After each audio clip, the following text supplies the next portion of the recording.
Frères et sœurs en Christ, bonjour. Je suis heureux de vous retrouver ce matin dans l'espoir que vous allez tous bien et que le Seigneur continue de vous protéger. Que la grâce et la paix vous soient données de la part de Dieu qui nous unit et de Jésus qui nous aime et nous conduit. Prions le Seigneur. Seigneur, nous venons auprès de toi avec confiance et avec joie. Nous avons soif de ta parole et nous avons faim de ta vie. Tu ne nous laisses pas repartir le cœur vide.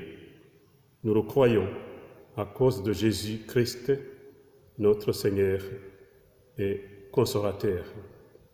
Je vous invite à écouter ce cantique « J'ai soif de ta présence ».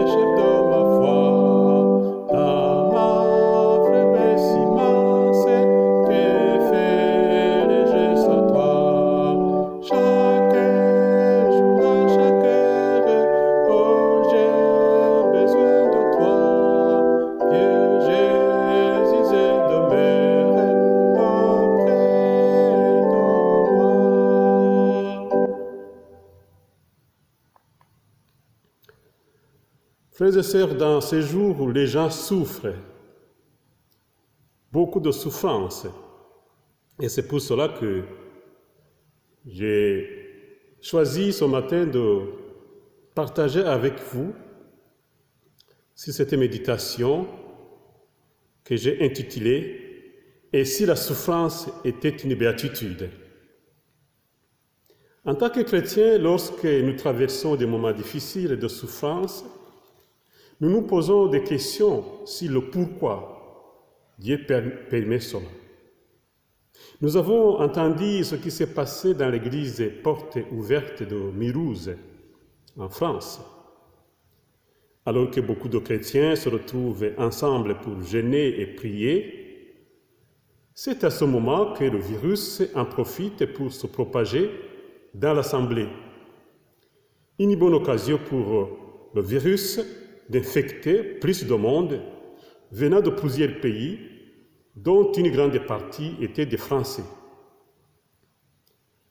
Après, nous connaissons la suite, parce qu'on nous raconte que beaucoup de personnes ont été infectées, puis malades, hospitalisées. Bien sûr que beaucoup sont guéris, mais il y a eu 29 décès, sans compter ceux qui sont morts chez eux dans les pays d'origine. Alors pourquoi Dieu permet une telle situation parmi son peuple, parmi les chrétiens?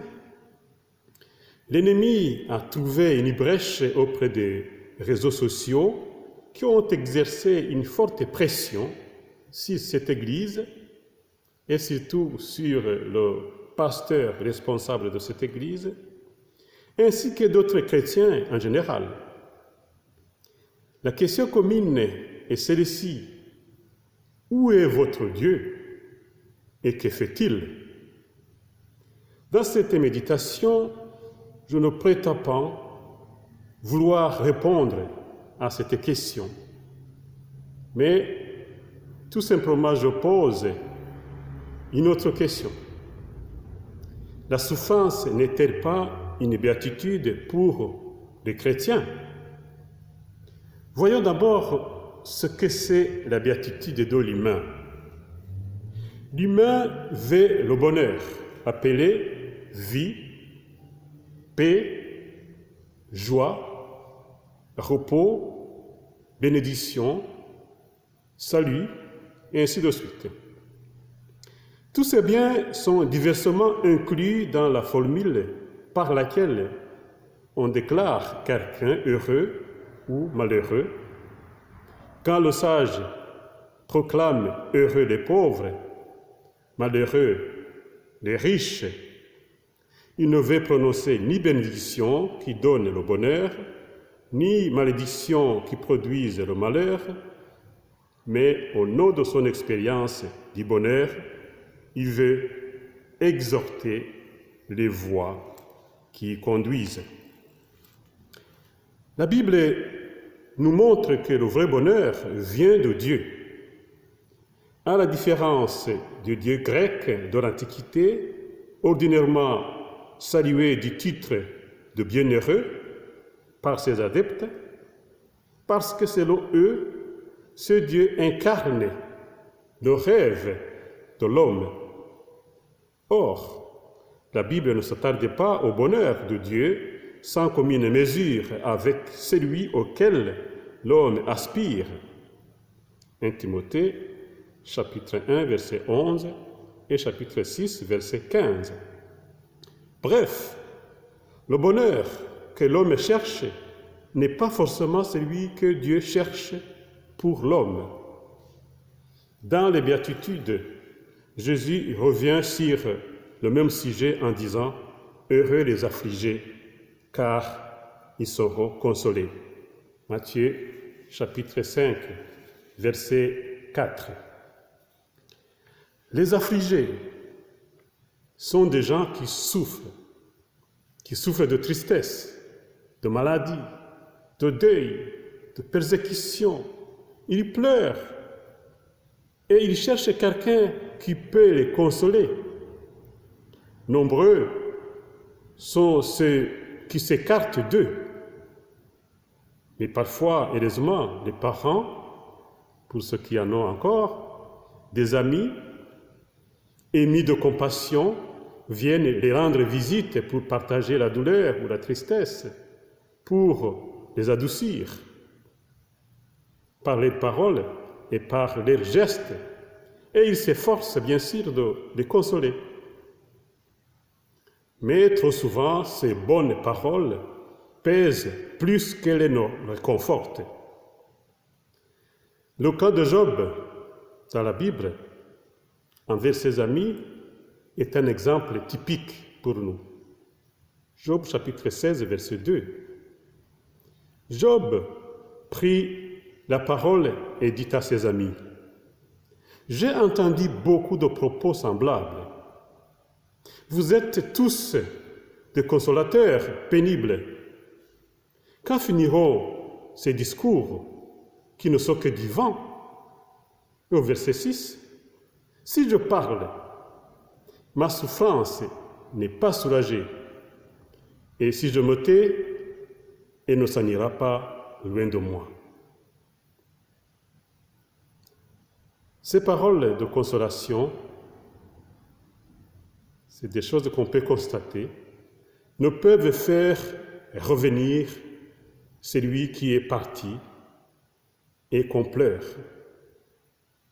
Après avoir perdu son fils, Joseph, on voit tous les fils et toutes les filles de Jacob venir pour le consoler. Mais Jacob refuse la consolation. Il a refusé d'être consolé parce qu'il disait « C'est dans le deuil que je descendrai vers mon fils au séjour des morts. » Et il pleurait son fils. Genèse chapitre 37, verset 35. Et comme nous venons de le voir, quand on est affligé, quand on souffre, il est difficile d'être consolé. L'homme reste seul dans sa souffrance malgré l'entourage et Dieu semble s'éloigner de lui, même si ce n'est pas le cas, car en réalité Dieu ne l'a pas abandonné. Mais Dieu est là et il montre qu'il est le seul vrai consolateur.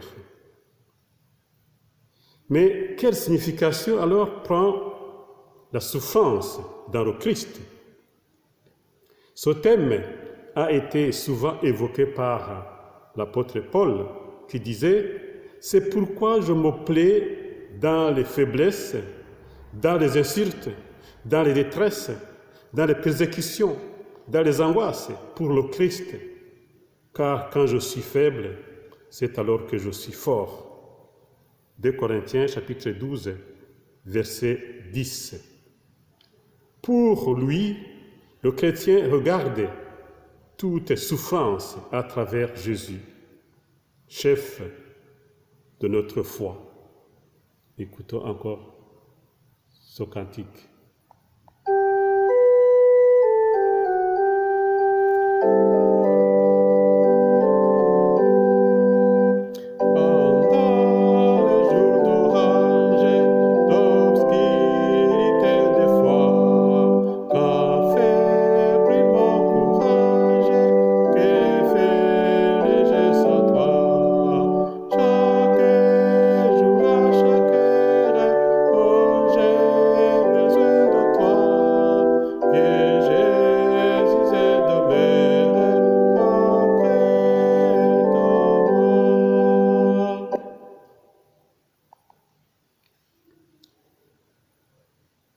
Comment la souffrance, si souvent malédiction dans l'Ancien Testament, devient-elle béatitude dans le Nouveau Testament?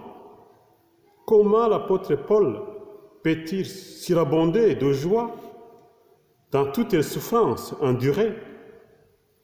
Paul a choisi de souffrir avec Christ, et c'est cela qui le pousse à dire ceci, de même que si le chrétien vit, ce n'est lui qui vit, mais le Christ qui vit en lui.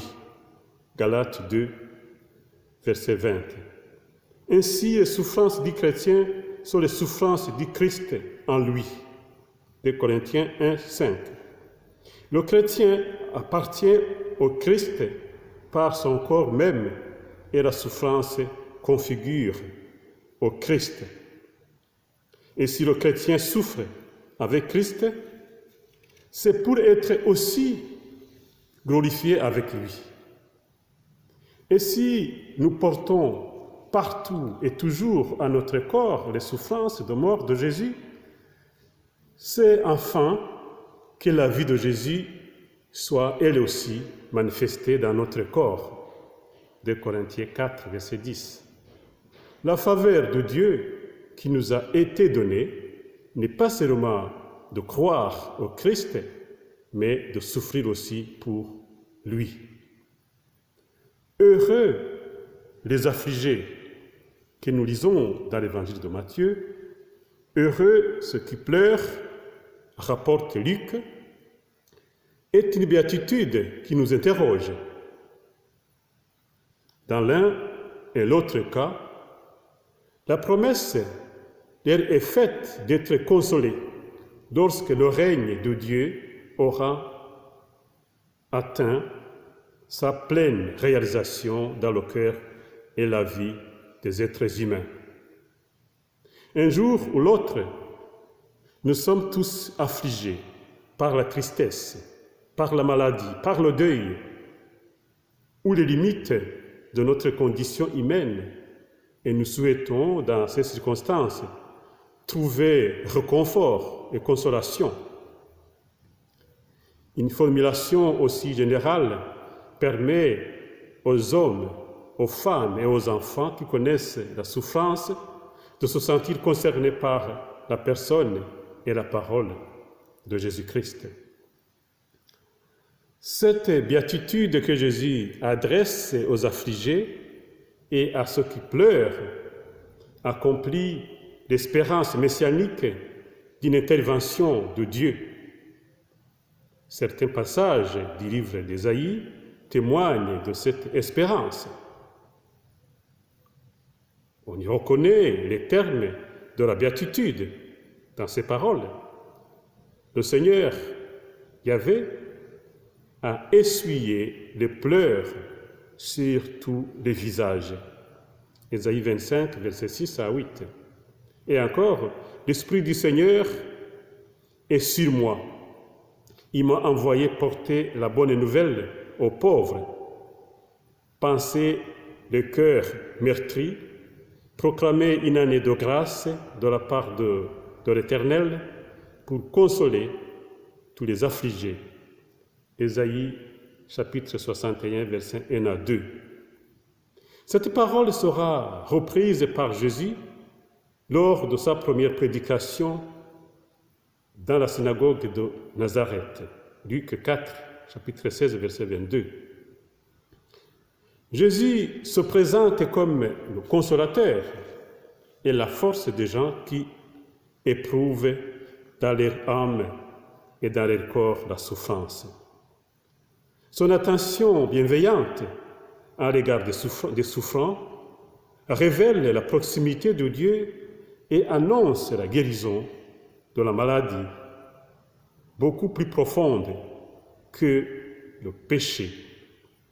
Jésus apporte la libération du mal qui est à la racine du bien de souffrance.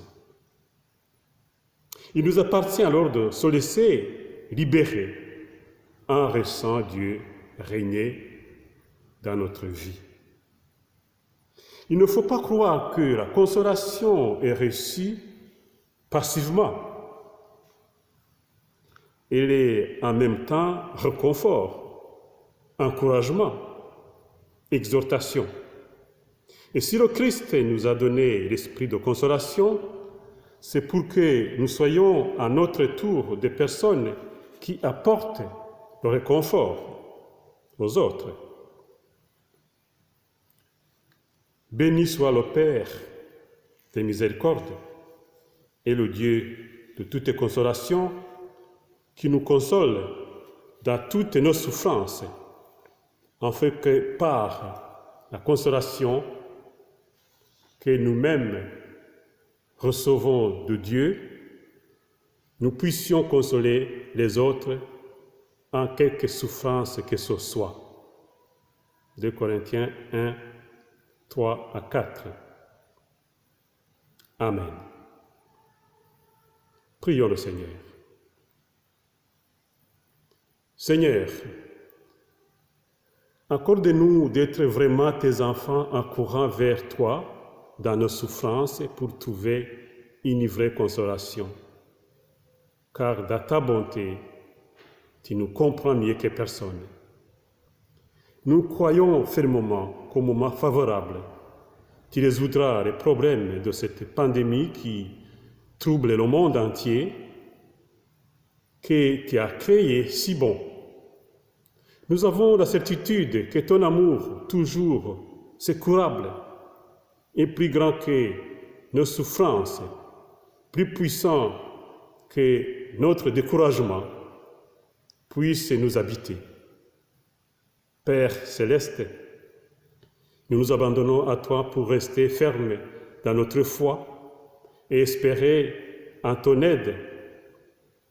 Donne-nous la force quand nous sommes affaiblis et la joie quand nous sommes tristes et inquiets. Nous te prions d'intervenir auprès des personnes malades qui souffrent de toutes sortes de maladies, plus particulièrement à notre frère Jacob qui, depuis plusieurs jours, souffre et attend ton secours.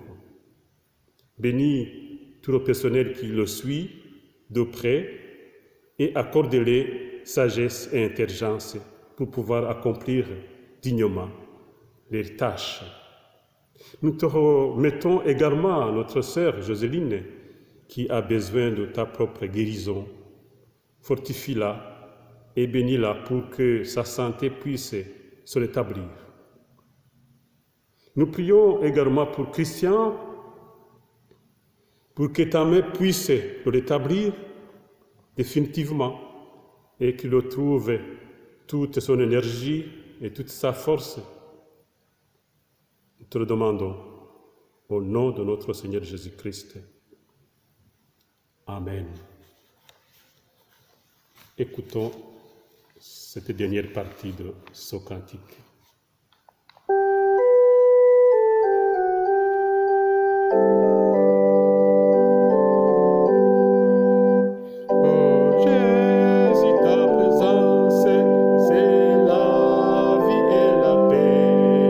La paix dans la souffrance.